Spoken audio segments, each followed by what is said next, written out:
तु गुरु सत्ताये श्रद्धा प्रज्ञायुता चया।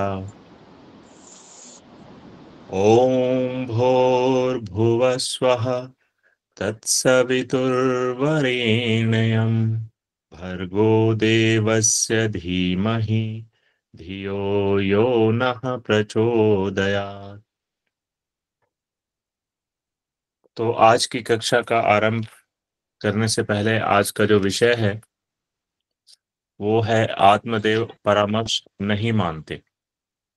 चेतन अवचेतन एवं सुपर चेतन वन वांग्मय 22 और पृष्ठ संख्या है 2.189। ये पुराना जो संस्करण है उसके अंदर ये पृष्ठ है। और आज का जो वाचन है ये आदरणीय रोली सिंह जी करेंगी और सार प्रस्तुतिकरण आदरणीय डॉक्टर केडी जोशी जी का है। तो मेरा निवेदन है दीदी अगर आप हैं तो हम लोग वाचन शुरू कर सकते हैं। जी रोली दीदी आप उपलब्ध हैं क्या?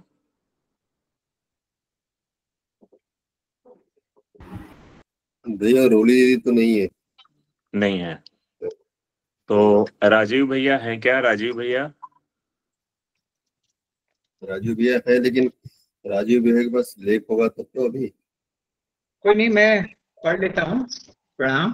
बहुत छोटा सा आज का ये है। आत्मदेव परामर्श नहीं मानता। जी मैं जी पढ़ डॉक्टर लेता हूँ, उसके बाद में सार प्रस्तुतिकरण में थोड़ा मैं ऐड कर दूंगा, थोड़ा हमारी डॉक्टर कमलेश जी ऐड करेंगे उसमें। जी ये बहुत तो सुंदर रहेगा, ऐसा रहेगा तो सभी सभी को बहुत बहुत प्रणाम। राजेश जी आज का ये जो नई उसमें जो नई किताब है उसमें 289 पेज नंबर है इसका। जी आत्मदेव जी परामर्श नहीं मानता।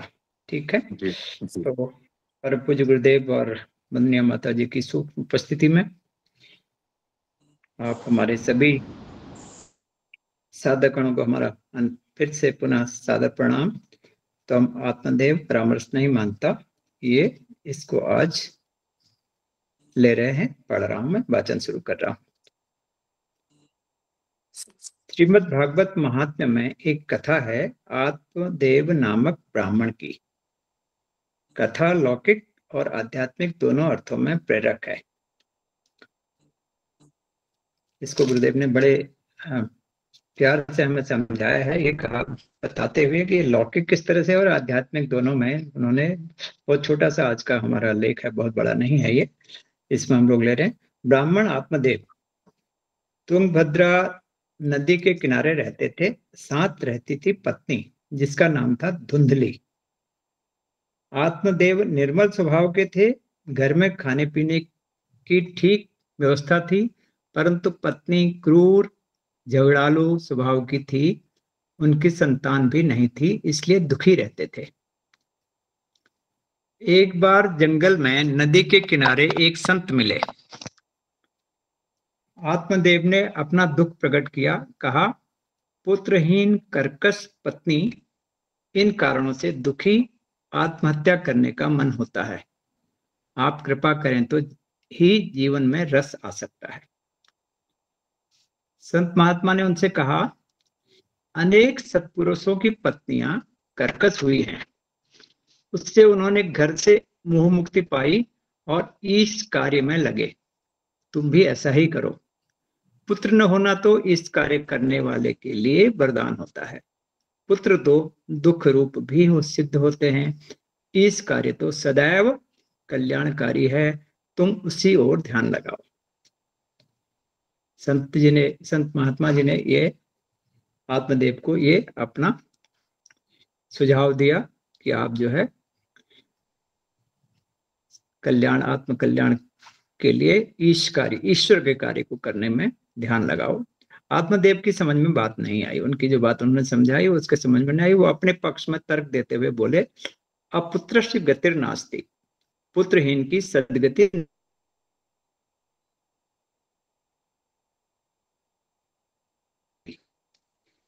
ये मैं पुत्र ही, उस पुत्री से ही सदगति मिलती है। इसके बारे में संत जी ने फिर उन्हें समझाया। भागवत शास्त्र में यह भी लिखा है कि पुत्र से सदगति नहीं मिलती। पुत्र तो लगभग सभी के होते हैं। पुत्र से सदगति मिलती तो सभी को सदगति मिल जाती, परंतु ऐसा होता नहीं है। पुत्र द्वारा श्राद्ध पिंडदान से सदगति की कामना करने वाला पिता हीन माना गया है। सदगति तो केवल सत्कर्मों से मिलती है। गुरुदेव ने बड़ा स्पष्ट यहाँ पर किया है, सदगति तो केवल सत्कर्मों से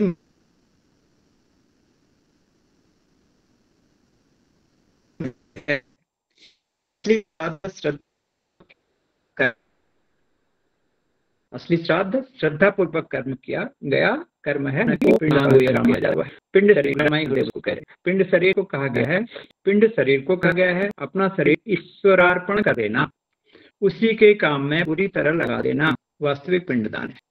तो गुरुदेव ने यहाँ पर बड़ा स्पष्ट शब्दों में समझाया है कि अपने शरीर को ईश्वर अर्पण कर दो, ईश्वर को अर्पण कर दो और उसी के काम में पूरी तरह लग जाओ। तो यही हमारा सबसे बड़ा वास्तविक पिंडदान है, ये गुरुदेव कह रहे हैं। इसलिए तुम सदगति के लिए पुत्र की कामना छोड़कर सत्कर्मों की कामना करो। तो यहाँ पर गुरुदेव ये बता रहे हैं कि तुम पुत्र प्राप्ति के लिए जो भटक रहे हो और रात दिन ये सोच रहे हो, इसके बजाय तुम सत्कर्मों की कामना करो, सत्कर्मों में जुड़ जाओ।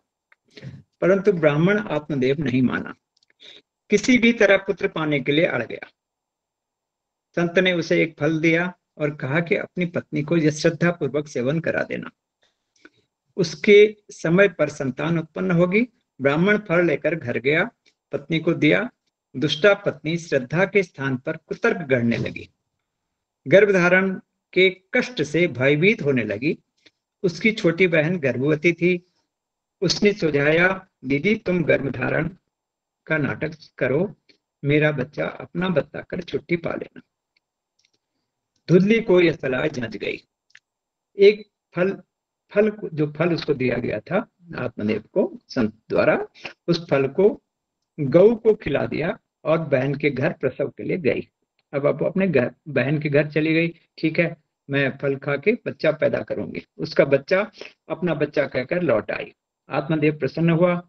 धुंधली ने अपने पुत्र का नाम रखा धुंधकारी।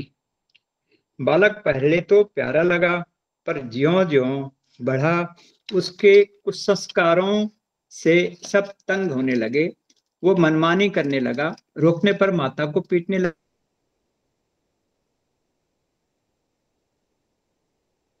अब आत्मदेव लगा इसे तो पुत्र ही थे। उधर के गर्भ से गोकर्ण पैदा हो गए। वे विद्वान सुसंस्कारी निकले। उन्होंने पिता आत्मदेव को घर का मोह छोड़कर तपस्वी जीवन जीने की सलाह दी। उससे उन्हें शांति मिली। धुंधकारी अपने कृत्यों से जल्दी मरा और प्रेत योनि में जा पड़ा। गोकर्ण ने उसे भगवत चरित सुनाकर उसके कुछ संस्कार छुड़ाए और वह अपने प्रेत योनि से मुक्त हुआ। ये लौकिक अर्थ हुआ। आध्यात्मिक अर्थ अब गुरुदेव इसमें बता रहे हैं। ये कहानी तो आपने सुन ली है कि आत्मदेव की धुंधली जो पत्नी थी, धुंधकारी पुत्र हुआ और उस पुत्र का कैसे पुत्र हुआ, बहन ने नाटक किया, अपनी छोटी बहन के बच्चे को अपना पुत्र बताकर आत्मदेव को ये बताने के लिए कि चलो तुम्हारी अपनी इच्छा पूरी हो गई, तुमको पुत्र मिल गया। अब कह रहे हैं गुरुदेव की लौकिक अर्थ तो ये हुआ, आध्यात्मिक अर्थ हर व्यक्ति पर लागू होता है। आत्मदेव मनुष्य के अंदर आत्म चेतना जीव है। उसकी पत्नी है धुंधली अर्थात अविकसित बुद्धि, जिसे धुंधला दिखता है। वो लौकिक कामना करता है, संत का परामर्श नहीं मानता, इसलिए दुख को न्योता देता है। धुंधली बुद्धि संत का सत परामर्श कैसे स्वीकार करती? उसे तो छोटी बहन स्वार्थ बुद्धि का प्रस्ताव अच्छा लगा, तब से बचो पर पुत्र का लाभ लो। तो ये जो गुरुदेव ने यहाँ पर बताया है कि आत्मदेव जो है हमारे अंदर आत्म चेतना है, जो पवित्र है, वो उसका जो है उसकी पत्नी गुरुदेव ने यहाँ कहा है कि उसकी अविकसित बुद्धि, जो आदमी है वो आत्मा, हमारी जो पवित्र आत्मा है, उसके अंदर जो हमारी जो बुद्धि है, जब बुद्धि अविकसित हो जाती है, बुद्धि अगर धुंधली गई है, धुंधला गई है, तो उसमें जो लौकिक कामना उसमें होती हैं, संत का परामर्श वो नहीं मानती है। होना क्या चाहिए? अगर हमारी जो पवित्र बुद्धि है, हमें अगर हमारे अंदर संस्कार हैं, हम अगर सही दिशा में चल रहे हैं, तो हमें ये सब चीजें, ये जो लौकिक के जो आवश्यकताएं हैं दुनिया भर की, कि हमें पुत्र होना चाहिए, ये कामना वो कामना, दुनिया भर की जो चीजें होती हैं वो नहीं होती। यहाँ पर लौकिक गुरुदेव ने बताया है कि वो संत का परामर्श को वो नहीं मानता, इसलिए दुख को न्योता देता है। धुंधली बुद्धि संत का सत परामर्श कैसे स्वीकार करती? उसे तो छोटी बहन स्वार्थ बुद्धि का प्रस्ताव अच्छा लगा, तब से बचो, पर पुत्र का लाभ ले लो। तो वह एक कुसंस्कारी बुद्धि गुरुदेव ने यहाँ पर बताया है कि धुंधकारी स्वार्थ बुद्धि द्वारा पैदा स्वार्थी स्वभाव है। धुंधकारी स्वार्थ बुद्धि, कुसंस्कारी पुत्र, धुंधकारी स्वार्थ बुद्धि द्वारा पैदा स्वार्थी स्वभाव है। स्वार्थी स्वभाव किसका हो गया? हमारे अंदर जो आत्मा, आत्मदेव के अंदर जो, और ये धुंधकारी के अंदर से जो बुद्धि हमें जो मिली है, जो हमारा स्वार्थी स्वभाव है, धुंधकारी नहीं, यहाँ पर धुंधली का नहीं है, इसमें जो आत्मदेव हैं उनके अंदर जो एक वो हुई है कि हमें तो पुत्र प्राप्ति से ही जो हमारा सदगति होगी, और हमें जो है इस दुनिया से हम जो है अपने पार पाएंगे। ये यहाँ पर गुरुदेव बता रहे हैं कि हमारा जो स्वार्थी स्वभाव है, अहंकार, उसका धुंधकारी स्वार्थ बुद्धि द्वारा स्वार्थी स्वभाव है, और अहंकार उसका मुख्य गुण है। वह मनमानी करता है। कौन मनमानी करता है? अहंकार मनमानी करता है, बुद्धि और जीव को भी सताता और पीटता है। सब नरक का कष्ट पाते हैं, पर संत के प्रसाद के प्रभाव से गोकर्ण इंद्रियों की सुसंस्कार को सत्कर्मरत हैं, वे सहायता करते हैं। अब हुआ उद्धार कैसे हुआ? जो सुसंस्कार गोकर्ण से धुंधकारी को मिले, और उसी से उसका जो है उद्धार हुआ। इसी तरह से यहाँ पर गुरुदेव हमें बता रहे हैं कि बुद्धि को जो सताता और पीटता है, कौन? जो अहंकार है। तो वहां पर संत के प्रभाव से इंद्रियों के जो संस्कार से सत्कर्मरत हैं, वे सहायता करते हैं। आत्मदेव को वैराग्य और धुंधकारी को निरहंकारिता सरलता का संस्कार देकर उन्हें कष्ट चुराते हैं। तो हमारे अंदर जो अहंकार है, जो स्वार्थ बुद्धि है, उसको उसका जो गुरुदेव ने यहाँ पर बताया है कि वैराग्य और निरहंकारिता सरलता का संस्कार देकर उन्हें कष्ट से छुड़ाते हैं। जो भी ये जो आत्मदेव को ये था कि हमारे जो उसका किसी भी तरह से उसको अपना एक पुत्र प्राप्ति की धुन लगी पड़ी थी, और समझें कि अब यहाँ पर अंतिम पैरा में गुरुदेव बता रहे हैं, आत्मदेव स्वयं निर्मल है, पर संत का परामर्श नहीं मानता। धुंधली को अपने प्रभाव से निर्मल नहीं बनाता, स्वयं उसके चक्कर में फंस जाता है। जो अंत में दुख से त्रस्त होकर किया, वो पहले संत के सत्परामर्श से करता, धुंधली को सुसंस्कार दे पाता, तो दुख के चक्र में लंबे समय तक क्यों पिसता। तो यहाँ गुरुदेव ने इससे आखिरी पैरा में बता दिया है कि जो हमारा जो आत्मा है, आत्मदेव हमारी आत्मा है, वो एक पवित्र आत्मा है। वो भटक जाती है जब उसमें हम लोग सही रास्ते से हम लोग भटक जाते हैं, और जो जो जैसे पुत्र प्राप्ति की उसको इच्छा हुई, इसी तरह से और बहुत सारी इच्छाएं होती हैं। जो भी इच्छाएं उसको उनको अंदर पैदा होती हैं, वो उसके लिए जो जो प्रयास करते हैं, उन प्रयासों से उसको हर तरह से दुख चक्कर करना पड़ता है। इसलिए यहाँ पर स्वयं उसके चक्कर में फंस जाता है, और अंत में दुख से त्रस्त होकर हुआ पल संत के परामर्श से करता वह धुंधली को सुसंस्कार दे पाता, तो दुख के चक्र में लंबे समय तक क्यों पिसता। तो गुरुदेव ये बता रहे हैं कि हम वो अगर आत्मदेव कुछ संस्कारों के अपने जो है उनका ये पुत्र प्राप्ति की इच्छा थी और संत के परामर्श को नहीं मानना। संत ने इतना उनको समझाया कि तुम पुत्र प्राप्ति से, पुत्र तो आप आज के समय में सभी लोग देख रहे हैं कि पुत्र जिनके पुत्र हैं उनको कितनी उनसे सुख मिल रहा है, कितना उनसे उनको शांति मिल रही है, कितना उनका परिवार आगे किस तरह से बढ़ रहा है। और ये अलग बात है कि बहुत सारे लोग तो बहुत ही अच्छे भी परिवार हैं, बहुत अच्छे बच्चे भी हैं, बहुत अच्छे उन्नति करते हैं और सन्मार्ग पर चलते हुए ईश्वर इस कार्य में भी बहुत काम कर रहे हैं। बहुत सारे लोग इस तरह के भी हैं, बहुत। लेकिन वहीं पर बहुत जगह ये देखने को मिला है कि जो पुत्र हैं वो घर में अशांति और घर को परेशानी, और जो आदमी आत्मदेव जिसको कहा है उनको परेशानी में ही डालते हैं, उनको आगे बढ़ने में रुकावट ही रहते हैं और उनका जो है आत्मोद्धार बहुत कम हो पाता है।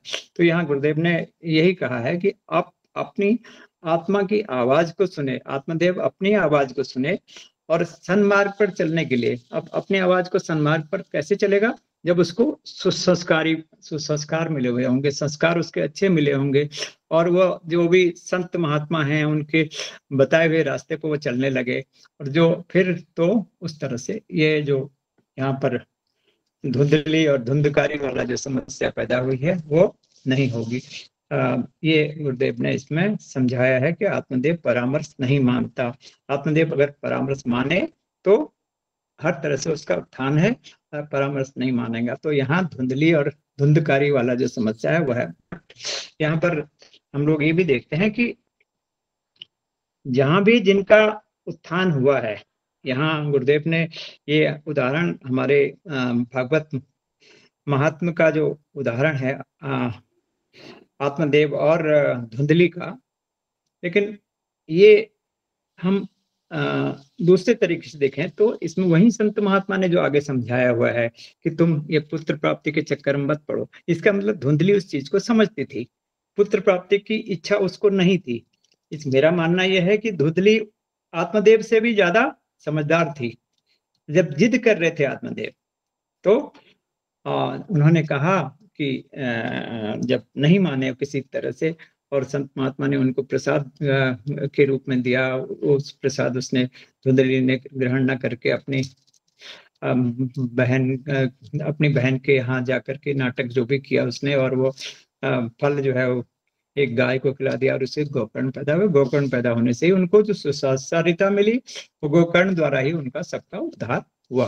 धुंधकारी का भी उद्धार उसी से हुआ और धुंधली और आत्मदेव का भी जो उद्धार होने से हुआ। तो यहाँ पर हमें एक गुरुदेव का जो आर्टिकल है लोक सेवा के लिए वानप्रस्थ जीवन, ये है जुलाई 2021 का है। इसमें गुरुदेव ने बताया है कि इस ऋषियों ने ये व्यवस्था की है कि प्रत्येक मनुष्य अपने जीवन के पूर्वार्ध में तो समाज की सहायता सहयोग से अपने जीवन को उन्नत एवं सफल बनाकर सांसारिक सुखों का उपभोग करे और उत्तरार्ध में समाज एवं संसार का उपकार ऋण चुकाने के लिए संलग्न हो जाए। जीवन के इसी विभाजन को क्रम से गृहस्थ एवं वानप्रस्थ की स्थिति कहा गया है। यो तो ब्रह्मचर्य, गृहस्थ, वानप्रस्थ और संन्यास 4 आश्रमों अथवा जीवन विभागों का वर्णन है, किंतु आज की परिवर्तित स्थिति में इन चारों आश्रमों को अलग अलग चला सकना संभव नहीं। आज पूर्व काल जैसे आश्रम एवं गुरुकुल नहीं है जहां घर से दूर जाकर बटुक रह सकें और ब्रह्मचर्य की साधना के साथ विद्या लाभ प्राप्त कर सकें। पूर्व काल में जैसे वनस्थल ही रह गए हैं जहां संन्यास अवस्था में सुरक्षा पूर्वक रहा जा सके। यहाँ गुरुदेव ने आगे और बताया है हमें कि अपना जो है सांसारिक तथा आत्मिक उभय प्रकार का दायित्व सुचारू एवं सुविधापूर्वक निभाने का सबसे सरल एवं समीचीन उपाय यही है कि मनुष्य अपने जीवन का पूर्वार्ध सांसारिक कर्तव्य में लगाए और उत्तरार्ध संसार की सेवा करने में लगाए। इसका लोक भी बनेगा और परलोक भी। ऋण से उऋण होकर बंधन से छूट जाएगा। अधिकतर यहाँ पर गुरुदेव बता रहे हैं, अधिकतर लोग जीवन के उत्तरार्ध अर्थात वानप्रस्थ अवस्था में आकर भजन पूर्वन तथा जप तप को ही आत्मोद्धार का साधन मान लेते हैं और इसी पूजा पाठ को ही वानप्रस्थ का प्रयोजन भी समझते हैं। वानप्रस्थ के लिए जप तप पूजा पाठ आत्म संयम एवं मानसिक संतुलन के लिए आवश्यक है, किंतु वह उस आश्रम का एकमात्र ध्येय अथवा प्रयोजन नहीं है। वानप्रस्थ का मुख्य धर्म सेवा धर्म ही है। तो यहाँ गुरुदेव ने बार बार हमें समझाया है, इसमें और भी बहुत कुछ बताया है गुरुदेव ने, लेकिन इसमें मैं समझता हूँ कि इससे ज्यादा अभी चर्चा का विषय है और लोग भी इसमें ऐड करेंगे। अस्तु, मनुष्यों का पावन कर्तव्य है कि वे 50 वर्ष की आयु होने पर वानप्रस्थ धर्म में दीक्षित होकर सामाजिक ऋण से उऋण होवें, समाज का प्रहरी बनने और आत्मा की मुक्ति के लिए निष्क्रिय भाव से निरंतर लोक सेवा के कार्यों में निरत होकर मानव जीवन को सार्थक बनाएं।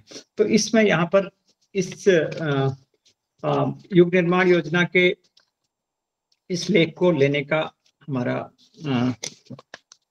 मतलब ये है कि जो परामर्श जो हमारी आत्मा है वो अपनी आत्मा की आवाज सुने। आत्मा की आवाज जैसे गुरुदेव ने अभी बताया है कि अपना सेवा धर्म बना करके जिस भी अपने वर्णाश्रम में है, चाहे वो गृहस्थ आश्रम में है, चाहे वो अपने वानप्रस्थ में है, चाहे संन्यास की तरफ जा रहे हैं, वो संसार की सेवा को ही अपना परम धर्म मानेंगे तो हर प्रकार से उनका उद्धार होगा। और इसमें आज क्योंकि वाचन के लिए डोली दीदी जी उपलब्ध नहीं थी तो वाचन का कार्य मैंने कर लिया है। आगे इसमें सार संक्षेप के लिए हमारी गृहस्वामिनी जी, मैं उनको गुरु भी मानता हूँ, मार्गदर्शक भी हैं वो हमारी, क्योंकि हर आदमी के उत्थान के लिए, हर आदमी के जीवन में जगह जगह पर यही लिखा गया है कि कोई भी आदमी अगर अपने किसी भी तरह से उद्धार कर रहा है, आगे बढ़ रहा है, तो उसके पीछे कोई न कोई शक्ति होती है। वो शक्ति 99.9% उनके जो गृहस्वामिनियां होती हैं वही होती हैं। तो मेरा भी सौभाग्य रहा है कि हमें डॉक्टर कमलेश जी का साथ मिला, भले वो मुझे वर्ष हमारी उम्र में 6-7 साल छोटी हैं। MBBS भी उन्होंने मेरे 5-4 साल बाद ही किया, लेकिन हर तरह से हमारे कुछ संस्कारों को छुड़ाने में और एक सही रास्ते पर चलाने में उन्हीं की मुख्य भूमिका रही है। मैं डॉक्टर कमलेश जी से रिक्वेस्ट करूंगा कि वो सार संक्षेप के लिए कुछ ऐड करने का प्रयास करें, प्लीज। धन्यवाद, सभी को बहुत बहुत प्रणाम। जी, सभी को प्रणाम। तो आत्मदेव मानता नहीं, अब क्यों नहीं मानता, इस पर तो बड़ी चर्चा अमन भैया हमें बताएंगे। अमन भैया हमारे गूगल क्या, हम लोग कहते हैं अमन भैया हमारे गुरुदेव के ज्ञान गूगल हैं, गूगल गुरु हैं। जब भी कभी कुछ भी हमें पूछना होता है, कि कोई पूछता है तो हम अमन भैया से पूछ लेते हैं। और बाबूजी तो साक्षात गुरुदेव की ही वाणी बोलते हैं, वो उन्हीं के माध्यम से हमें बताते हैं।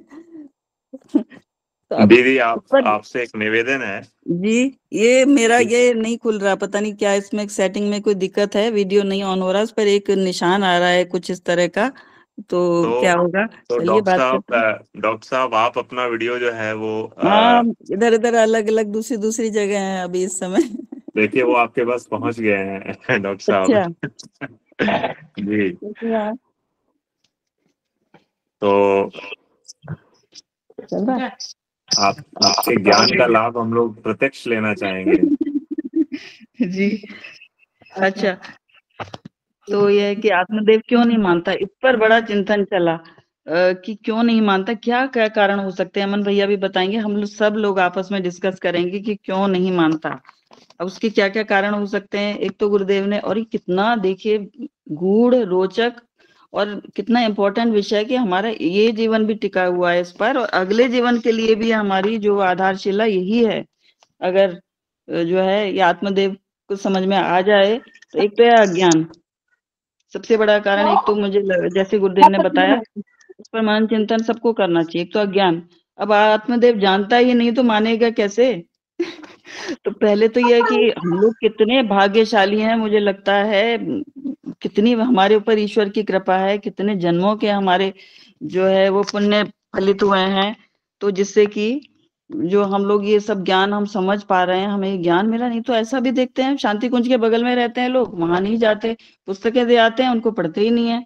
तो ये सब भी है, ये भी ईश्वर कृपा। मुझे तो आप सबको भी शायद लगता ही होगा कि वो ये ईश्वर की ही कृपा है कि जो हम लोग ये सब जान पा रहे हैं, समझ पा रहे हैं, और कम से कम सेंसिटाइज तो हो गए, और जो भी कुछ प्रयास कर पा रहे हैं इस दिशा में। जब पता ही नहीं होगा तो आगे करेगा भी कैसे, जानेगा ही नहीं तो मानेगा कैसे।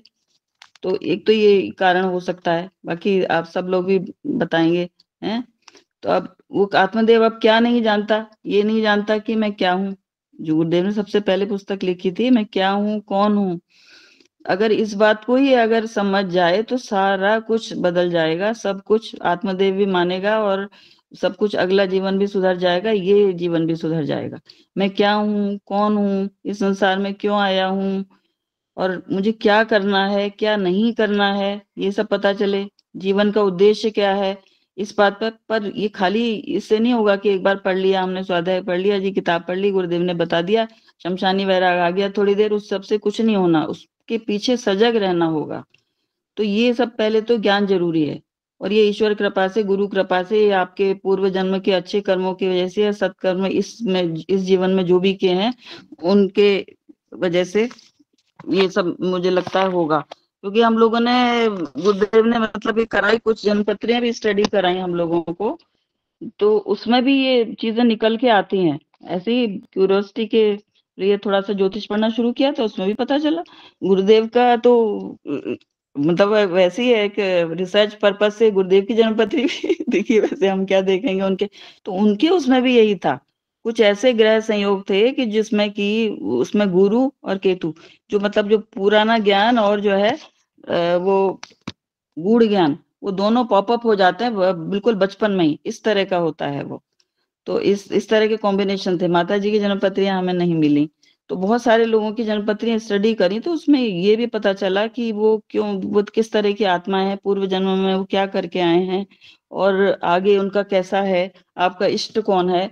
क्योंकि सहज आकर्षण जो है वो इष्ट की तरफ आपकी हर आत्मा का अलग हो जाता है। अगर आपने पूर्व जन्म में जिनकी भक्ति की है या जिनसे जुड़े हैं वो गुरु, उनकी तरफ आप कहीं ना कहीं जुड़ ही जाओगे।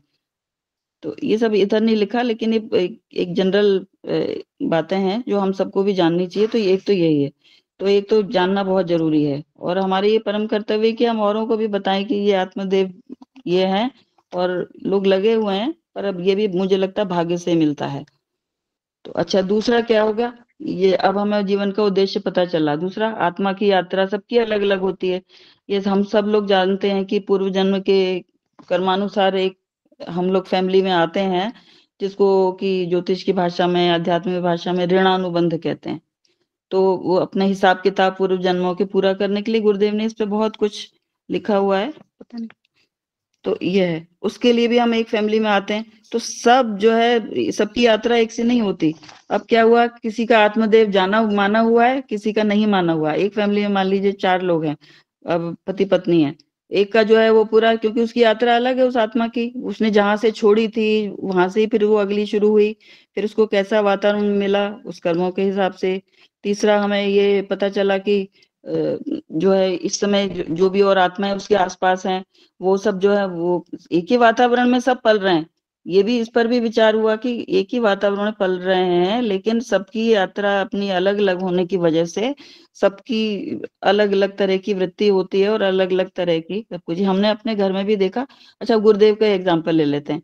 गुरुदेव के भी 4 बच्चे हैं थे मतलब, तो लेकिन उन्होंने शैल जी को ही क्यों चुना, और वो मृत्युंजय भाई साहब को, क्योंकि वो देख चुके थे उनकी पूर्व जन्मों की सब जो है यात्रा को, और उनकी इस समय वो क्या कर सकते हैं इस सब को। तो ये भी एक बहुत कारण होता है कि आत्मदेव क्यों नहीं मानता। फिर दूसरा, क्योंकि अज्ञान तो है ही, ज्ञान पाने के लिए भी ईश्वरी कृपा चाहिए या अच्छे कर्म चाहिए। तो ये एक हो गया। हमारे परिवार में ही हम लोग जैसे 4 लोग थे, एक ही वातावरण था हमारे यहाँ, बहुत अच्छी अच्छी कल्याण पत्रिकाएं आती थी, गुरुदेव का साहित्य आता था, सब कुछ आता था, एक ही खान पान, एक ही वातावरण, माता पिता सब। लेकिन सबकी अलग अलग तरह की यात्रा है। वो हमारे बड़े भाई साहब, उनको अलग तरह का शौक था, वो उपन्यास पढ़ते थे, उनको ये बहुत सारी बाहरी दुनिया बहुत अच्छी लगती थी। तो हम लोग अलग तरह के निकले, और जो भाई बहन है वो अपने अपने मतलब कुछ बुरा भी नहीं कर रहे समाज का, पर कुछ काज अच्छा भी नहीं कर रहे। तो इससे ये समझ में आया कि जरूर वातावरण एक है, पालन पोषण एक है, सब कुछ एक है। अभी अगला चैप्टर गुरुदेव ये देंगे, हालांकि वातावरण का प्रभाव बहुत पड़ता है वो जीन्स को चेंज करने में, ये भी पता चला है। एपिजेनेटिक्स जिसे कह रहे हैं, वो अभी आजकल बीमारियों में भी यूज किया जा रहा है कि अगर आप उस तरह के वातावरण में रखोगे तो वो बीमारियां भर कर नहीं आएंगी। तो ये भी है, ये भी एक कारण। अब आत्मा की यात्रा अलग है, इसलिए भी शायद एक किसी का आत्मदेव जागा होता है, किसी का नहीं जागा होता। अगर दोनों का ही जाग जाए, अगर एक परिवार में है दो लोग, तो फिर तीसरे चौथे नहीं मानते, क्योंकि बच्चे कहेंगे नहीं नहीं आप कहाँ जा रहे हो। अभी जैसे वानप्रस्थ की बात हुई थी, इसकी हुई थी ना, तो ये सब भी समझ रहे हैं। तो भाग्यशाली हैं बहुत सारे लोग जिनका एक संग जागा होता है, वो इस बात को समझ जाते हैं बचपन से, ईश्वर की कृपा से उनको ये बात समझ में आ जाती है कि हमें अपने एक बैलेंस रख के चलना है संसार में, और जो है कोई ज्यादा इसको फैलाना नहीं है, क्योंकि वो ये आत्मज्ञान पुराने जन्मों का भी होता है, और शायद इस जन्म में भी ये स्वाध्याय सत्संग अच्छे लोगों के उससे सानिध्य से ये सब चीजें फिर धीरे धीरे आती जाती हैं। इसीलिए स्वाध्याय का महत्व इतना ज्यादा बताया गया है। अब ये सब भी उसमें अभी हमने सुना कि गृहस्थ वानप्रस्थ ये सब जो 4 आश्रम इसीलिए तो बताए गए थे कि जो है धीरे धीरे लोगों की ये बचपन से ये सब सीख दे दी जाती थी कि अब इसके बाद तुम्हारे ये कर्तव्य है। तो ये भी एक कारण। अब संसार में तो हम लोग बिल्कुल ऐसे उलझ गए हैं कि कहाँ आत्मा की आवाज, तो आत्मदेव है कौन यही नहीं पता, अधिकांश लोगों को तो यही नहीं पता। तो गुरुदेव की कितनी सारी पुस्तकें हैं देखिए, उनसे जो 50 के हो चले, और वानप्रस्थ आश्रम पर कितनी लिखी हुई है कि आपको अगले जन्म को ठीक करने के लिए आगे क्या करना है, इसको कैसे जीना है, और अगले बार हमें कैसे चलना है।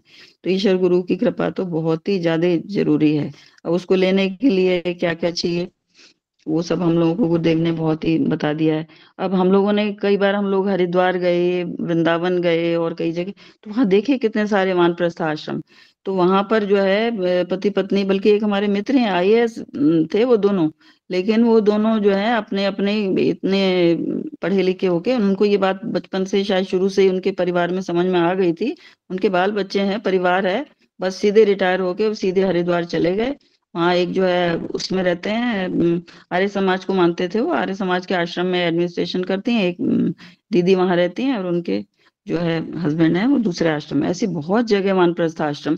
तो वो उन्होंने इस बात को समझ लिया, ईश्वर की कृपा हुई, दोनों के आत्मदेव एक संग माने हुए थे, तो वो इस रास्ते में लग गए। वो अपना कल्याण भी कर रहे हैं, और आत्म कल्याण भी कर रहे हैं, लोक कल्याण भी कर रहे हैं। तो ये भी एक बहुत सारा कारण हो सकता है। और अमन भैया और बताएंगे और क्या क्या कारण हो सकते हैं कि क्यों नहीं मानते। तो वातावरण की तो असर जो है वो है ही, लेकिन पूर्व जन्मों की यात्रा, ज्ञान और ये सब चीजें, अब हम लोग तो ये सब पढ़ ही रहे हैं, रोज गुरुदेव हमें बता ही रहे हैं सारी चीजें। तो अज्ञानवश अब किया क्या जाए। पहले तो ये सब स्वाध्याय सत्संग जो गुरुदेव ने ज्ञान दिया उसको रेगुलर मनन चिंतन किया जाए, तभी कुछ हो सकेगा।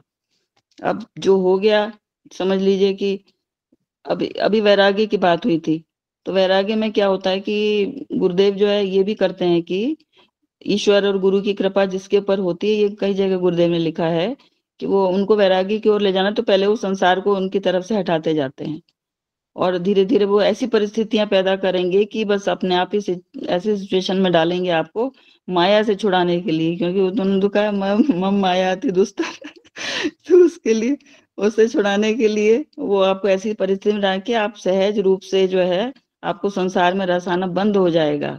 उनको कुछ नहीं फर्क पड़ेगा, उनके लिए बड़ी बड़ी कोठियां, ईंट पत्थर कूड़ा कबाड़ लगेगा, उनको रस आएगा भगवान में, ईश्वर भक्ति में, गुरु कार्य में, और ईश्वर से जुड़े रहने में, उसी में उनको आनंद आएगा। उनको ये सब कोई अच्छा नहीं लगेगा कि चलो बाबा टूर पे हो आए, वहां हो आए, उसमें उनको बिल्कुल ही और परेशान हो जाएंगे वो। तो ये एक संकेत है कि जरूर आत्मदेव आपके मान रहे हैं, और गुरु कृपा आपके ऊपर है, और जो है आप वैराग्य की ओर जा रहे हैं। अब जो हो गया, अब बहुत सबकी परिस्थितियां देखिए अलग अलग हैं, कोई, तो इसलिए जो है अब ये सब चीजें हमें सोचनी पड़ेंगी कि गुरुदेव ने जो 4 सूत्र बताए ना, वो सब जगह लागू होते हैं मुझे लगता है। पहला इंपॉर्टेंट है सजगता। अब तक जो हो गया, अब आगे हम लोग अपनी लाइफ के लिए क्या करें। अब ज्ञान मिल गया है, समझ डेवलप होगी, पर हमें सजग रहना होगा, जागरूक भी रहना होगा, रोज याद दिलाना पड़ेगा कि हाँ जी मैं कौन हूँ, क्यों हूँ, क्या आया हूँ, क्या करके आया हूँ, क्या करना है मुझे, क्या नहीं करना, गुरुदेव ने क्या कहा है, अपने मुझे अगले जीवन की तैयारी भी करनी है। ये सब चीजें को हमेशा याद रखना पड़ेगा और बैलेंस बनाकर, अब फंसी गए संसार में तो बैलेंस बनाकर ही चलना पड़ेगा और बिना भूले हुए कि मैं कौन हूँ, क्या करना है। तो इसके लिए गुरुदेव ने जो बताया ना, समझदारी, समझदारी हो गई, ज्ञान से आ जाएगी ईमानदारी। अब ये नहीं कि हम बस बातें कर रहे हैं, सच में ईमानदारी से हम जो गुरुदेव ने बताया है उसको समझ रहे हैं और उस पर चल रहे हैं कि नहीं, ये प्रैक्टिकल भी कर रहे हैं कि नहीं। और बहादुरी, अब बहादुरी तो चाहिए इसके लिए, संसार को छोड़ने के लिए, धारा के विपरीत बहने के लिए बहादुरी तो बहुत जरूरी जरूरी है। और जिम्मेदारी, अपने जीवन की, अपने आत्मा की जिम्मेदारी हमारी है, आत्म कल्याण की साधना बहुत जरूरी है। लोक कल्याण में तो एक बैलेंस बन के चलना पड़ेगा, हमारी आत्मा के प्रति भी तो हमारा कर्तव्य है, क्यों यहाँ हमें भेजा गया है यहाँ पर। और स्वाध्याय, सत्संग, सेवा, संस्कार, ये सारी चीजें इसीलिए दी गई थी। और मुझे ये गीत बड़ा ही अच्छा उसमें संदर्भ में आता है ना कि आत्मा, अभी अभी हमने पढ़ा, आत्मा शुद्ध पवित्र है। तो शुद्ध पवित्र है, तो उसमें एक बहुत ही सुंदर गीत है। देखिए ये सूफी और इस तरह के जो गूढ़ गीत होते हैं, बहुत ही, लागा चुनरी में दाग छुपाऊं कैसे। अब जब हमें ऊपर से भेजा गया, पूरा बता के गया कि भाई तुम्हें जाना है, संसार में क्या करना है और किस लिए रहना है, तुम कौन हो, ये सब बता के उसमें अगली पंक्ति है, लागा चुनरी में दाग, जरूर सुनिएगा। दो तीन है जो कबीरदास जी के इतने सुंदर सुंदर ये गीत है ना, जिसमें ये सार भरा पड़ा है। और उसको सुनने से, और सुनने से एक ही फायदा और होता है, जो गुरुदेव ने म्यूजिक थेरेपी दी है ना, कि बैकग्राउंड में जो बजती रहती हैं हमारे तबले वगैरह, ये सब हमारे चक्रों पर भी इफेक्ट डालते हैं। और जो इस राग में वो बजता है, वो राग भी हमारे ऊपर बहुत ही इफेक्टिव होते हैं। तो इसलिए थोड़ा ऐसी तरह का म्यूजिक सुनना चाहिए और बार बार याद दिलाने से कंडीशनिंग होती रहती है। तो लागा चुनरी में दाग छुड़ाऊं कैसे। अब चुनरी तो हम बिल्कुल बेदाग लेके आए थे, आत्मा जो शुद्ध पवित्र है, लेकिन यहाँ पर इस संसार में आके सब गड़बड़ हो गया। उसमें अगली पंक्ति है, भूल गई मैं वचन विदा के, वचन पिता के है या विदा के, खो गई मैं ससुराल में आके। अब भूल गई मैं वचन विदा के। अब पहले जमाने में तो जब विदा करते थे लड़की को, तो बोला जाता था कि देखो तुम ऐसा कुछ मत करना कि तुम्हारा नाम, हम लोगों का नाम बदनाम हो, अच्छी तरह रहना, सब जैसे तुम्हें बताया गया है, बिल्कुल वो सब विदा। अब तो कुछ अलग ही बदल गया। खो गई मैं ससुराल में आके, पिता के वचन, उन्होंने कहा कि देखो तुम ईश्वर पुत्र हो, तुम्हारे अंदर ये गुण शक्तियां हैं, तुम्हें अपने आत्म कल्याण के लिए भेजा जा रहा है, तुम्हें संसार की सेवा के लिए भी भेजा जा रहा है, गुरु आज्ञा पर चल के। तो लेकिन यहाँ के सब, खो गई मैं ससुराल में आके, जाके बाबुल से नजरें मिलाऊं कैसे, घर जाऊं कैसे। अब ये, इस बात को याद रखना बहुत जरूरी है कि मेरा असली घर वहां है, संसार में हम डूबे हुए हैं, कोई बात नहीं, लेकिन अगर याद रखेंगे तो फिर भी अपने घर ठीक ठाक पहुंच जाएंगे। अब क्या है, बाबुल से नजरें मिलाऊं कैसे। अब देखिए मुखड़ा आता है, अब कैसे करेंगे जब उन्होंने हमें सब समझा के भेजा था, यहाँ पे आके तो हम सब गड़बड़ हो गए। कोरी चुनरिया आत्मा मोरी, मैल है माया जाल। अब माया जाल में फंस गए हैं। कोरी चुनरिया थी, वो दुनिया मेरे बाबुल का घर, ये दुनिया ससुराल। तो याद रखना है कि बाबुल के घर वापस जाना है, ये दुनिया ससुराल है। वहां जाके जब फेसिंग होगी, जो है पूछा जाएगा कि तुम्हें किस लिए भेजा गया है, तुमने क्या किया। वहां कोई नहीं पूछेगा कि आपने कितनी कोठियां बनाई, कितनी प्रॉपर्टीज खड़ी करी, कितने मकान वो लिए, कितनी भाषाएं सीखी, कितना क्या क्या, कितने अवार्ड लिए, सब कुछ नहीं पूछना उनसे। वहां यही पूछा जाएगा, तुमने आत्म कल्याण के लिए क्या किया, तुमने लोक कल्याण के लिए क्या किया, तुमने कितने ऋण चुकाए जो तुम्हारे ऊपर, कितने तरह के ऋण बताए हैं गुरुदेव ने, ऋषि ऋण, देव ऋण, पितृ ऋण, समाज का ऋण, राष्ट्र का ऋण, सारे ऋण है, क्या किया, यही सब कुछ तो पूछा जाएगा।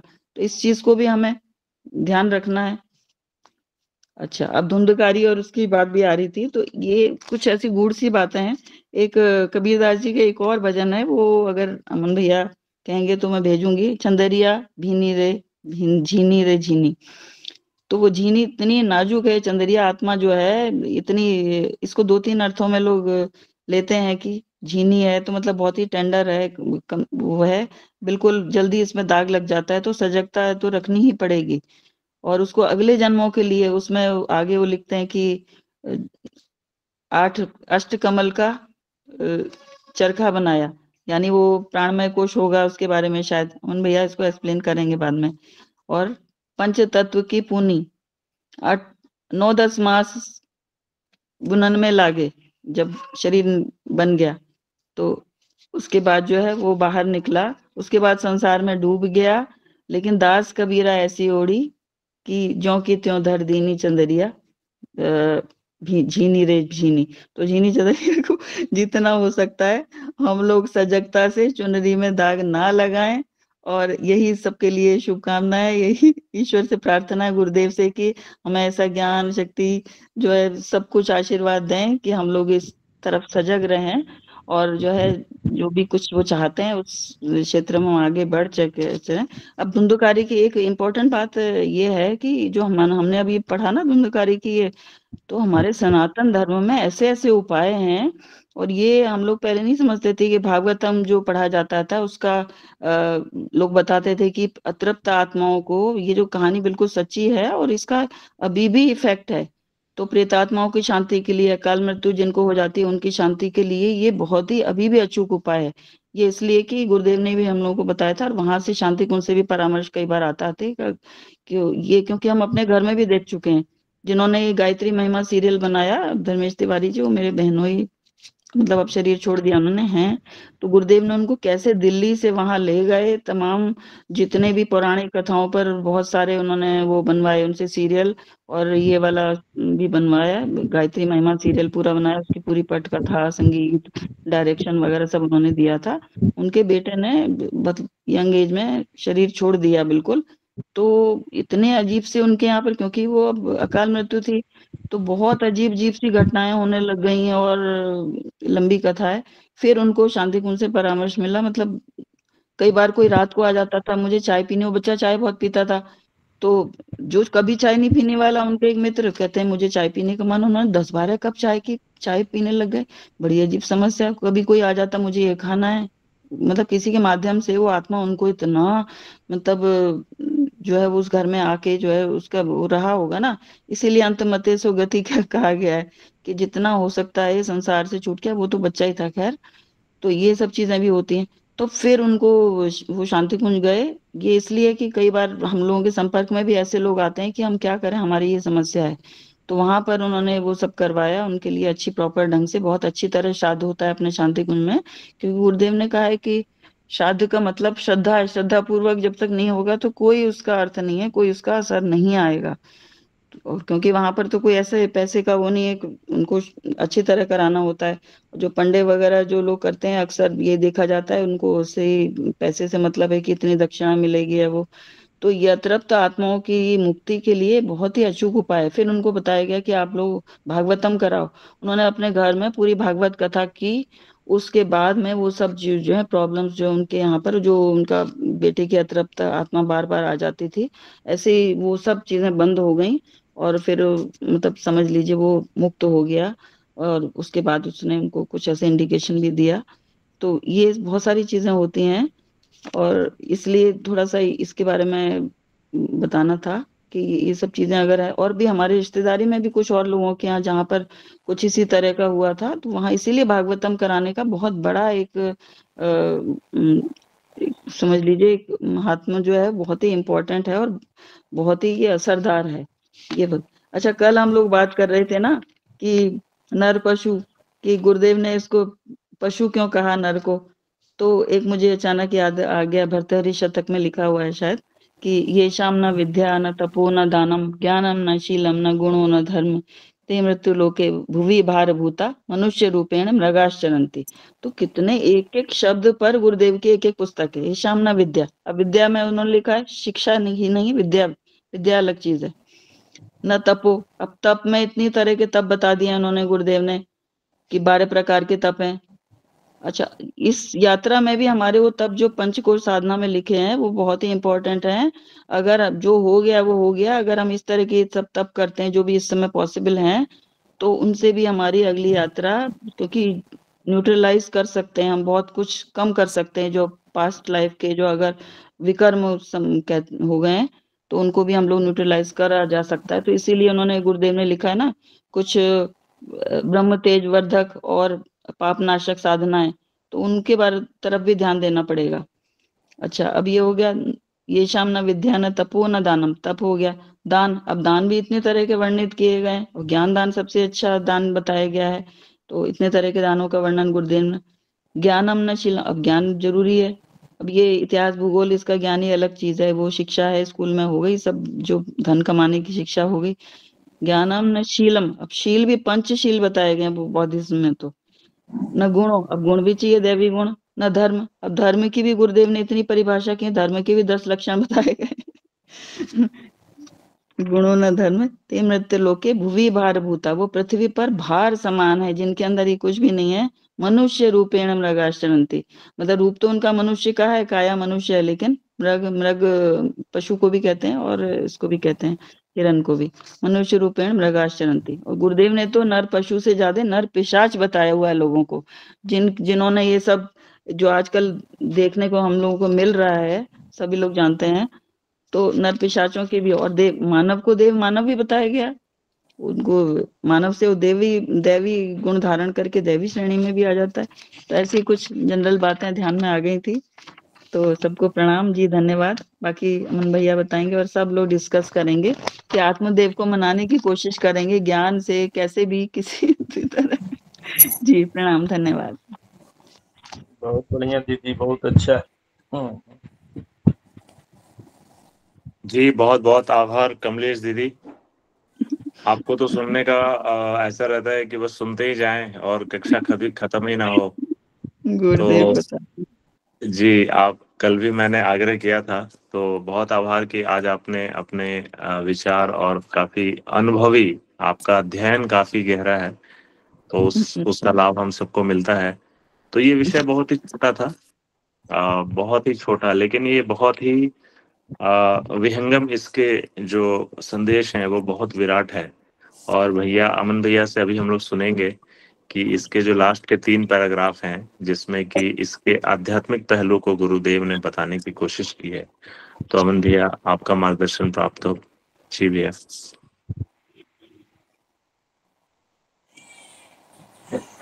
जी बहुत बहुत आभार। और आदरणीय डॉक्टर साहब, आदरणीय केडी जोशी जी को, और आदरणीय डॉक्टर साहब कमलेश जोशी जी को बहुत बहुत आभार। ये इनका ज्ञान इतना विस्तृत है कि इनके सामने जो है कुछ बहुत ज्यादा बोलने को शेष बचता नहीं है। आपका ज्ञान इतना विस्तृत है और हर फील्ड में आपको ज्ञान है, चाहे मेडिकल फील्ड हो, आप चाहे एस्ट्रोलॉजी हो, चाहे वो जो है अध्यात्म की गूढ़ फील्ड हो, हर एक जगह आपने जो है बहुत अच्छा प्रैक्टिकल करके देखा है और उनको चीजों को जो है अनुभव करके देखा है। तो इसलिए हम लोग तो अपना सौभाग्य मानते हैं कि आप जैसे वरिष्ठ और विद्वान लोग हम लोगों के बीच में है। तो एक बड़ा ही हम लोगों को इसका एक संरक्षण प्राप्त होता है कि हम लोग जो भी चर्चा कर रहे हैं या कुछ भी कर रहे हैं, तो कम से कम जो है हमारे वरिष्ठ लोग इसमें हैं, जिनसे अगर कोई कमी रहती है तो इनके द्वारा जो है इसकी पूर्ति भी होती रहती है। तो बहुत बहुत आभार है। और हमें बहुत सारे मार्गदर्शन आपसे प्राप्त होते हैं, क्योंकि हम लोग ठीक है ज्ञान चर्चा कर रहे हैं, लेकिन आपका अनुभव बहुत बड़ा है। एक एक जीवन का बहुत बड़ा हिस्सा आपने लोक सेवा में बिताया है और आपने जो अध्यात्म जीवन जिया है, और जिसे ये कहते हैं कि अपने आ, संसार को अध्यात्म को बैलेंस बना के चलना, तो वो आपने जीवन में किया है। जो हम लोग जो है जिस चीज को करना चाह रहे हैं वो आप लोगों ने पहले से किया हुआ है। तो बहुत अच्छा इसमें मार्गदर्शन मिलता है। इसमें कुछ बहुत ज्यादा बताने को नहीं रहा, क्योंकि आदरणीय डॉक्टर साहब ने बहुत बढ़िया इसमें ये बात कर दी है कि अज्ञानवश आत्मदेव को क्या है, वो अज्ञान का ही कारण है। इसमें एक जो है श्लोक आता है उपनिषद का, इसमें जो है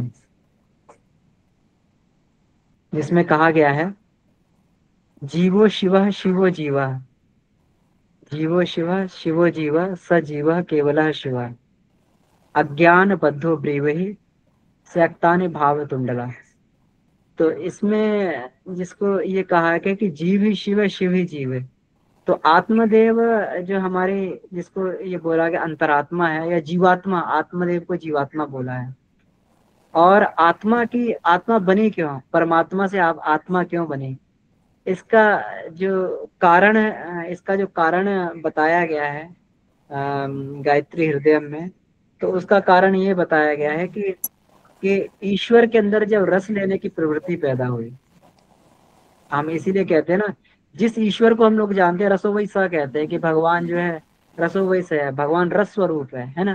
तो वही स्वरूप, वो वही रस स्वरूप भगवान है जिसने अपने आप को रस के रूप में व्यक्त कर दिया है। नहीं तो बाकी तो भगवान जो है वो निर्विकार है, निर्लिप्त है, उसको किसी चीज से मतलब नहीं। लेकिन वो रस स्वरूप जो है, रसो वही सा जिसको हमने बोला है, उसी भगवान के अंदर से ये हुई, तो उसी के अंश से, ये रस लेने वाले अंश से जीवात्मा की उत्पत्ति हुई। इसीलिए जीव जो है, ये बोला गया है कि ईश्वर अंश जीव अविनाशी, चेतन अमल सहज सुख राशि। तो जीव जो है सहज सुख राशि होता है, ये सहज दुख राशि नहीं है। बड़ी ही कठिनाई के साथ में, बड़े ही उसके साथ में ये दुखी होता है। वरना कोई भी कहे मैं कितना भी दुखी हूँ, व्यक्ति दुखी नहीं रह सकता। वो अधिकतर जो है समय में सुखी ही रहेगा, सुख की कामना करेगा, सुखी रहेगा वो। और दुख क्या है, दुख किसी समय, हम हर समय दुखी नहीं रह सकते, हम जो है हर समय परेशान नहीं रह सकते। लेकिन व्यक्ति जब भी सहजता में आएगा तो सुखी हो जाएगा, सुख की कामना करेगा और सुख को ही ढूंढेगा, हम लोग दुख को भी नहीं ढूंढते। इसलिए सहज सुख राशि है। तो अब ये हमारे ऊपर है। जब ये राजेश भैया भी उस दिन बात कर रहे थे कि रस कौन लेता है, इंद्रियां जब ये भोग कर रही तो रस कौन ले रहा है, जो मन के जो हम बात करते हैं मन रस लेता है, तो ये वास्तव में जीव ही है जो रसानुभूति ये करता है। अब ये रस लेने की छूट ईश्वर ने ये जीव को दे दी है कि वो कहाँ पे रस लेना चाहता है, श्रेय मार्ग में लेना चाहता है कि प्रेम मार्ग में रस लेना चाहता है। वो जैसा रस लेना चाहता है, रस तो उसको लेना ही है, रस की प्रवृत्ति है ही। जिसकी जैसी मान्यता, जिसकी धारणा जीव की वैसी बन जाती, तो उसी रास्ते में रस लेने के लिए आगे बढ़ता है। तो आत्मदेव के अंदर भी जो है सांसारिक रस लेने की कामना है, और सांसारिक रस लेने की कामना है तो वो इसीलिए है, रस की प्रवृत्ति तो है, लेकिन अपने कुछ संस्कार भी इस तरीके के हैं जो उन्हें स्वार्थ बंधनों में बांधे हुए हैं, निजी स्वार्थ बंधनों में बांधे हुए, सांसारिक बंधनों में बांधे हुए हैं। इस वजह से पुत्र की कामना करते हैं कि पुत्र हो जाए तो बढ़िया। संत समझाते हैं भाई बंधन में मत फंसो, ये तो मुक्त होने के लिए मिला है। एक बड़ी अच्छी बात इसमें ध्यान आती है कि आत्मदेव की बात नहीं है, आज भी हम लोग, बहुत सारे लोग, पढ़े लिखे वर्ग के लोग भी जो है, इवन मैंने गायत्री परिवार में बहुत सारे लोगों को देखा, पुत्र की ही कामना करते हैं कि एक, ठीक है बेटियां तो हैं, एक पुत्र भी हो जाता है, किसी तरीके से पुत्र भी हो जाता है। हमारी 2 बेटी, हमसे भी लोग कहते हैं कि पुत्र होना चाहिए, तो हम यही कहते हैं क्यों होना चाहिए, किस लिए होना चाहिए। एक बात कहते हैं, अपने काम की बातें जो है ना, गुरुदेव कहीं ना कहीं से अपने पास पहुंचा देते हैं। एक बात हमें बहुत अच्छी लगी, ये हमें जो है कोई वरिष्ठ अपने परिजन थे, उन्होंने बात बताई, और इस बात ये हमारे, अब ये किस तरीके से बात थी, लेकिन वो हमारे अंदर में घर कर गई। वो कहते कि गुरुदेव कहा करते थे बेटा, पुत्री होगी तो 20 वर्ष की कैद होगी, 20 वर्ष कैद में रहना पड़ेगा, पुत्री अपने घर जाएगी, तुम कैसे छूट जाओगे। लेकिन पुत्र हो गया तो उम्र कैद हो जाएगी, तुम छूट नहीं सकते उससे। उम्र भर के लिए जो है कुछ ना कुछ पुत्र हो जाए, पुत्र के बाद पुत्र का पुत्र हो जाए, फिर वो हो जाए, इस तरीके से जो है कोई ना कोई कामना, उम्र कैद हो जाएगी। बहुत कम लोग होते हैं जो उससे छूट पाते हैं, नहीं तो इस तरीके का। तो ये बात जो है मन में घर कर गई, और बिल्कुल इस तरीके से तो ये हमारा अज्ञान ही, हम पुत्र की कामना करते हैं। आत्मदेव का भी अज्ञान ही था, ये एक रस लेने की, सांसारिक रस की कामना थी उनकी कि पुत्र हो जाएगा, पुत्र इस तरीके से जो सेवा करता और ये सब करता है। और इसी ने जो है, और छोटी सी व्यक्ति की छोटी सी ही भूल उसके लिए बड़े उसके पतन का कारण बन जाती। एक छोटी सी उनकी कामना, पता नहीं हमारी छोटी सी कामना में कहाँ ले जाकर गिराए, कहाँ ले जाके पटक दे कि हमारा वापस लौटना भी बड़ा मुश्किल पड़े। तो आत्मदेव को भी ऐसे हुआ। आत्मदेव को जो सरल सहज रास्ता उनके मुक्ति पाने का था, इतना कठिन वो करके जब वो संसार की वास्तविकता उन्हें समझ में आई, तो गोकर्ण ने उनको जाकर फिर ये समझाया। जो गोकर्ण उनका जो पुत्र था, जो संत के आशीर्वाद से हुआ था, उसी ने बाद में तो संत का आशीर्वाद ही काम आएगा। गुरुदेव की बात को हम आज समझ रहे हैं, चाहे 20 साल बाद समझ रहे हैं, बात तो गुरुदेव की ही काम आएगी। अब वो अलग बात है कि हमारी तर्क बुद्धि है जिसको धुंधली कहा गया है, वो इसको स्वीकार नहीं करने देती है, गुरुदेव के सामने तर्क लगाती है कि वो हो सकता है गुरुदेव ऐसी बात उस समय कहते होंगे, आज प्रैक्टिकल नहीं है। ऐसी ऐसी बुद्धि हमारी जो है ये तर्क न रखती है गुरुदेव की बात, आज के जमाने में तो प्रैक्टिकल नहीं है। तो लेकिन हो सकता है 20 साल बाद कहें कि जो गुरुदेव ने जो बात उस समय की थी वास्तव में आज भी सही है। गुरुदेव के सिद्धांत जो है ऐसे हैं, 1000 साल तक पुराने नहीं हो सकते। जब तक प्रज्ञा युग रहेगा तब तक गुरुदेव के सिद्धांत पुराने नहीं होंगे, और इन्हीं सिद्धांत के बलबूते ही प्रज्ञा युग चलेगा। तो बस यही कहना था, और इसी के साथ में बहुत बहुत आभार आपका आज के सार संक्षेपण के लिए और वाचन के लिए। जी, राजेंद्र भैया का हैंड रेज था, कुछ कहना चाह रहे थे। जी भैया, काफी जवाब तो मिल गया आपके बातों से। तो यही कहना था भैया, इसे इसमें लिखा हुआ है कि पुत्र का ना होना इस कार्य करने वाले के लिए वरदान होता है, ये जी हमने गुरु जी की किताब में एक जगह और लिखा था कि जैसे किसी अपने का खो जाना, चाहे किसी तरह का नुकसान हो जाना बहुत बड़ा, या कोई बहुत रोग हो जाना, इन सब के पीछे कुछ ईश्वर का वरदान ही है, ईश्वर से जुड़ने का ही है। लेकिन फिर इसको प्रैक्टिकल रूप में हम देखते हैं कि जब भी ऐसा कुछ होता है तो आदमी, मनुष्य एकदम से परेशान सा रहता है, वो इसको नहीं मानने को तैयार होता है कि ईश्वर ने हमें अच्छाई के लिए किया है। वास्तव में इसको प्रैक्टिकल रूप में करने के लिए क्या किया जाए कि वो काफी हद तक इस बात को समझ सके कि ये हमें अच्छे कार्य करने के लिए मिला है। ईश्वर ने हमें ये चीज इसलिए दी है कि तुम अध्यात्म में या ईश्वर से जुड़ने की किया करो।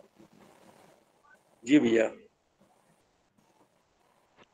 जी भाई साहब, इसमें देखिए गुरुदेव ने कहा है, सब लोग जानते हैं कि हम शरीर नहीं, हम आत्मा है ना, हम शरीर नहीं हम आत्मा है।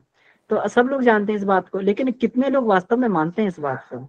जरा भी थोड़ी सी भी शरीर को कष्ट होता है या फिर शरीर से जुड़े हुए रिश्ते नातों को कष्ट होता है तो तुरंत जो है व्यक्ति जो है वो उसका जो है विश्वास हिल जाता है ना। अपना तो कोई चला जाए, अपना कुछ हाँ, नुकसान हो जाए तो एकदम से मतलब उसको एक्सेप्ट करने को तैयार नहीं होता, एक्सेप्ट करने को तैयार नहीं होते। इसी तरीके से हम लोग ये कहते तो हैं ईश्वर जो करते हैं समय हमेशा जो ईश्वर के करने में न्याय होता है, ईश्वर सर्वव्यापी और न्यायकारी है। लेकिन कितना हम लोग अभ्यास करते हैं? अभ्यास करने से ही जो रोज रोज के जीवन में हमारी समस्याएं आती हैं, परेशानियां आती हैं, अगर सब परेशानियों में ईश्वर को थैंक्स करने लगेंगे, बहुत बढ़िया आपने ये परेशानी दी, बहुत बढ़िया ये हमें जागरूक रखने के लिए, हर एक बात में रोज हमें इसका अभ्यास करना पड़ेगा। और अभ्यास करते ही करते जैसे जैसे हमारी परिपक्वता बनती जाएगी, तो बड़े से बड़ा संकट भी आएगा, उसमें भी ईश्वर का न्याय दिखाई देगा। बिल्कुल जी भैया, हाँ बहुत लोग है ना गुरुदेव के ज्ञान को, कुछ लोगों ने अपने यहाँ भी और भी संस्थाओं में आत्मसात ऐसा कर लिया है। अब देखिए जो IIT IIM से पढ़ाई करके इतनी बड़ी बड़ी करोड़ों रुपए के पैकेज छोड़ छोड़ के जा रहे हैं, उनको क्या, उनको आत्मदेव जागा हुआ है उस बात को उनके अंदर, या ईश्वर कृपा से कैसे, या उनके पूरे जन्म के संस्कार उस समय उदय हो गए कि वो कहाँ कोई इस्कॉन में कुछ कर रहे हैं, कहीं कुछ कर रहे हैं। कितने लोगों से हम लोग मिले अपने यहाँ पर, कितने अभी नाम नहीं बता सकते, तो वो उन्होंने परिवार बसा लिया लेकिन आगे परिवार बढ़ा नहीं रहे, कह रहे हैं कि अगर हमने ये परिवार बढ़ाया तो हम फिर उसी में उलझ के रह जाएंगे। मतलब छोटे छोटे बच्चे हैं, वो कोई बहुत बड़े भी नहीं है, 30-35, लेकिन वो इस बात को इतना अच्छा समझ गए। तो मैंने कहा इनके अंदर ही कैसे इन्होंने इसको आत्मसात कर लिया, उसको प्रैक्टिकल में ला रहे हैं बहुत जगह। यही कहना था कि ये इनके जी ऊपर जी ईश्वर कृपा हुई, या इन्होंने अभ्यास से इसको जाना, या इनके ये पूर्व संस्कार थे कि इतना बढ़िया देख के लगता है कि ये कैसे इस चीज को अडॉप्ट कर लिया और हम नहीं कर पाते हैं। जी, मुझे लगता है तीनों चीजें हैं, जितना समझ में आ पाया कि ईश्वर कृपा के बिना तो कुछ होना ही नहीं है, और पूर्व जन्म के संस्कार जो उस समय उदय होते हैं, तो तब ये सब बुद्धि उस समय उनको नहीं आई बुद्धि, जब वो IIT IIM की पढ़ाई कर रहे थे या कोई बड़ी सी पढ़ाइयां कर रहे थे उस समय, क्योंकि इसमें भी एस्ट्रोलॉजिकली भी कुछ विशेष समय होता है जब आपका ये गुरु ग्रह एक्टिव होता है। मतलब अभी वो एक लंबा अलग है सब्जेक्ट, तो वो सब भी कारण होता है। ईश्वरी कृपा है, फिर उनके इस जन्म में कर्म, फिर वो कैसे संतान। अब एक दो तो ऐसे हैं जो देवकन्या रह चुकी हैं, माता जी ने उनको आशीर्वाद दिया था, जो हैं अपने, बहुत लोग अच्छी अच्छी तरह लगे हुए हैं बड़ी बड़ी पढ़ाइयां करके, और परिवार नहीं बढ़ा रहे, सिर्फ उन्होंने अपना जीवन गुरुदेव के काम के लिए समर्पित किया है। तो ये ईश्वर कृपा, गुरु कृपा, चुने हुए हैं। फिर वो कुछ पूर्व जन्म की ऐसी आत्माएं होती हैं कि जो उनको पहले से चुन के भेजा जाता है, यहाँ पर तुम्हें ये काम करने जाना, और वो उनको याद रहता है या उनसे कराया जाता है। ये सब बड़ा गूढ़ सा विषय है, पर ऐसे ही लगता है कि ईश्वर ने उनको चुन और के इस ये ना कार्य के लिए होने पे रखा है, अभ्यास करना उनको ज्ञान, पड़ेगा। उनके जी ज्ञान उनकी बुद्धि में बिल्कुल ऐसा आत्मसात करा दिया, और वो उससे उन काम ले रहे हैं, ऐसे ही लगता ये है मुझे तो। पर वो कितने भाग्यशाली हैं, देखिए कि जो जो इस तरह से अपना जीवन जी रहे हैं। वानप्रस्थ आश्रम में बहुत सारी शांति कुंज में समर्पित हैं, और भी संस्थाओं में, जो अपना ये सब परिवार को समेट के भाई उनको सब उसके हवाले करके बाल बच्चों के, और अपना आगे की लाइफ को ठीक कर रहे हैं। आत्म कल्याण, लोक कल्याण की से उसमें साधना में लगे हुए हैं। तो कितना सौभाग्य है, उनसे भी हमें प्रेरणा लेनी चाहिए। और बाकी गुरुदेव से प्रार्थना करेंगे कि सबको ऐसी सद्बुद्धि मिले, और इस बात को हम बिल्कुल भूल ना पाए। जी तो इस सौभाग्यशाली लाइन में आने के लिए हमें हाँ तो हाँ। अभी ईश्वर कृपा नहीं मिले, अरे लेकिन अभ्यास भैया, करते रहना चाहिए। सौभाग्यशाली हैं तभी तो यहाँ सब बैठे हुए हैं, नहीं तो कोई फुहड़ सा कॉमेडी शो देख रहे होते, कहीं टाइम वेस्ट कर रहे होते, कहीं बेकार का टीवी देख रहे होते। सौभाग्यशाली वेटिंग हैं हम लिस्ट में सब, है हम लोग। लकी लाडले बच्चे हैं गुरुदेव के, ये याद रखिए, और उन्हीं के पैर पकड़ लीजिए। वो सब गुरुदेव ने कहा ना, अपने भाग्य के निर्माता आप हो। तो मेरे को तो एक ही सूत्र आता है, गुरुदेव के पीछे पड़े रहो। ईश्वर बिल्कुल। से, जैसे हम सब लाडले हैं, अब अमन भैया तो अति लाडले हैं, अत्यंत लाडले बच्चे हैं। भाई तभी तो उनके साथ जुटे हुए हैं हम। हाँ देख लीजिए, हम उनका सौभाग्यशाली हैं, उनका हरदम याद पैर रखिए। हाँ, अमन हाँ, भैया के इसीलिए उन्हीं से पकड़ेंगे कि प्रार्थना से अपना आत्मदेव भी जगेगा, अपनों का आत्मदेव भी जगेगा, तो सब ईश्वर उस की कृपा यात्रा पे जल्दी आगे होगी। चले जाए। जी जी दीदी, बहुत ही बढ़िया आपने ये बताया। और इसका जो अब चूंकि समय भी हो गया है, और मुझे लगता है कि अब तो शंका समाधान के दृष्टिकोण से किसी का कोई प्रश्न वैसा रहा नहीं होगा। आप सभी को प्रणाम भैया। एक मार्गदर्शन मुझे दीजिए कि 7:30 ही जिस पे आ जाता है तो क्या करना चाहिए? कुंडली में बता रहे हैं कि 7:30 ही आप पे है, तो क्या करें? देखिए दीदी, गायत्री महामंत्र से बड़ा तो कोई मंत्र नहीं है, जो जी हर तरह के संकट का निवारण करने वाली है, कष्टों का निवारण करने वाली है। मंत्र के अंदर ही लिखा है, सारे पाप का नाश करने वाली है। बाकी जी। अमन भैया, आप इस पर अगर कुछ विशेष बता सकें। ये मेरी बेटी है, उन्हीं को पंडित जी बताए हैं, तो मैं वही सोच रही हूँ कि क्या करूँ। हम लोग तो तो भवन पूजा करी, वो भी करती है गायत्री जाप। तो और सभी पंडित जी लोग समस्याओं का बताएंगे एक ही क्या निदान करें। है, गायत्री मंत्र तो है ही। बाकी कोई विशेष उपाय है तो डॉक्टर कमलेश भी, आप भी मार्गदर्शन दे सकती हैं, क्योंकि आप ज्योतिष से काफी आपके पास ज्ञान है। शनि की 7:30। हाँ, जी अब देखिए शनिदेव को दंडाधिकारी, न्याय का, मतलब सारे ग्रहों में उनको न्यायकारी बताया गया है, मतलब जो दंड देने का अधिकार उनको दिया है, जज हैं वो पूर्व राइट। जन्मों के जो हमने कर्म किए हैं उसके अनुसार जो है इस समय ये 7:30, और वो हमारी लाइफ टाइम में आती है, बहुत कुछ होता है। तो अब उनको करने के लिए अच्छे कर्मों से पुराने कर्मों को न्यूट्रलाइज करने बहुत सारी विद्याएं हैं, पर कठिन है। पर यही है कि अभी शांति पूर्वक उनको सहज किया जाए, उसकी रेस्पॉन्सिबिलिटी ली जाए कि हमने जो किया था उसका हमें ये फल अभी मिल रहा है। अब वो बच्चे हैं, वो क्या समझ पाएंगे, पर फिर भी कुछ ज्योतिषीय उपाय होते हैं, वो सबकी एस्ट्रो एनालिसिस अलग अलग होती है। तो किस वजह से, बाकी ये है कि सबसे पहले तो कि बिल्कुल सदाचारी जीवन जिए। शनिदेव बहुत खुश रहते हैं, जो लोग, जो उन्होंने, जो कुछ हो चुका वो हो चुका, पर अब आप जो है अच्छे कर्मों से पुराने कर्मों को थोड़ा डाइल्यूट कर सकते हैं। 100%, मतलब जैसे कहते हैं ना, सूली को कांटा चुभ। गुरुदेव और ईश्वर कृपा, गुरु की कृपा, अच्छे काम करते जाओ और शांति पूर्वक उसको सहन करते जाओ। ज्योतिष के हिसाब से जो उपाय हैं वो भी करने, सिर्फ ये तेल चढ़ा देने और इन सबसे कुछ नहीं होने वाला। और सबसे ज्यादा शनि, ये कहते हैं कि शनि इस तरह के देश के और उसके कारक हैं, कारक मतलब उससे रिलेटेड हैं, कि जो अपने से छोटे लोग हैं, मजदूर वर्ग, मतलब जनरल नॉलेज के लिए करें, मजदूर वर्ग है, आपके अधीन जो कर्मचारी हैं, कोई भी है किसी भी फील्ड में, चाहे आपके घर में काम करते हैं, चाहे ऑफिस में है, कहीं पर भी कुछ भी हैं, तो उनसे अच्छा व्यवहार करिए। शनि देश के लिए आप हमेशा वो रहिए एकदम, देश प्रेम, देश सेवा के लिए, क्योंकि वो देश के भी कारक हैं। और ये निर्बल जो अपने से निर्बल है उस सबकी मदद कीजिए, और जो वैसे उपाय बताए जा रहे हैं वो भी कीजिए, शांति पूर्वक सहन कीजिए, और इतना डरने की जरूरत नहीं, ये अपने गुरुदेव से बड़ा कोई नहीं है। तो हम लोगों ने बहुत जन्म पत्रियां गुरुदेव के ने खुद फाड़ के फेंक दी लोगों की जन्म पत्रियां। उनके कौन कौन से योग थे, जो मृत्यु योग और क्या, उन्होंने कहा अरे लाओ, कितने हमारे पास ब्रह्म कमल में इतने सारे लोगों के एग्जाम्पल हैं, उदाहरण हैं पूरे, जिनके नाम समेत, वो कहते हैं सब फाड़ दो। और हमारे जीवन में भी ऐसे हुआ, मतलब वो सब कुछ बदल सकते हैं, उनका ही पल्ला पकड़ लो, अच्छे कर्म करते रहो, और जो कुछ है उसको शांति पूर्वक सहन करते रहो, और जो कुछ उपाय हैं वो भी थोड़ा बहुत करते रहिए। पर उससे इतना परेशान होके कि अब शनिदेव आ गए, ये हो गए, वो हो गए, वो समय निकल गया है, ये भी निकल जाएगा।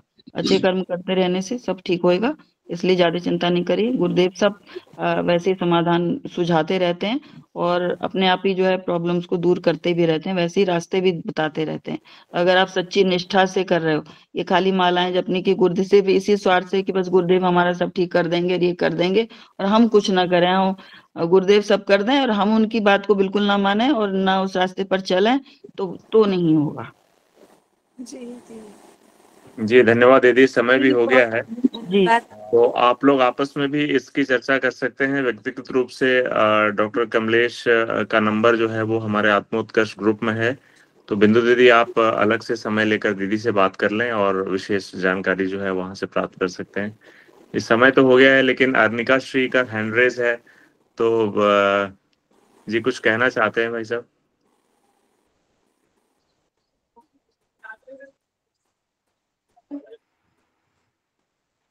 अमन भैया, ये किनका है ये अर्निका श्री? भैया गलती से हो गया है 100। अच्छा अच्छा अच्छा, ठीक है ठीक है ठीक है ठीक है दीदी, ठीक है। धन्यवाद।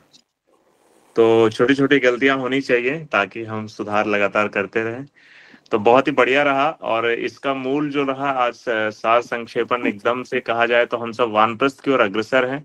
कुछ लोग वानप्रस्थ उम्र के हिसाब से जरूर पहुंच गए हैं, लेकिन सबकी यात्रा जो है वो वानप्रस्थ की तरफ ही है, और लगातार अपने को प्रखर और लगातार अपने आप को शुद्ध करते हुए हम ईश्वर की तरफ बढ़ें। इन्हीं भावनाओं के साथ आइए शांति पाठ करते हैं। ओम शांति शांति शांति ही। जी धन्यवाद आज के वाचन और साथ प्रस्तुतिकरण के लिए, और चर्चा में सहभागी सभी लोगों को शुभ रात्रि। बहुत बढ़िया बहुत बढ़िया। सभी भैया लोगों को प्रणाम। प्रणाम भैया दीदी को शुभ रात्रि। प्रणाम सभी को प्रणाम।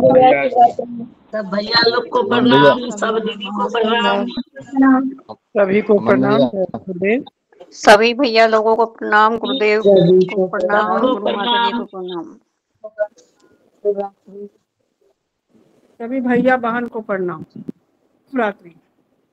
सभी साधकों को प्रणाम।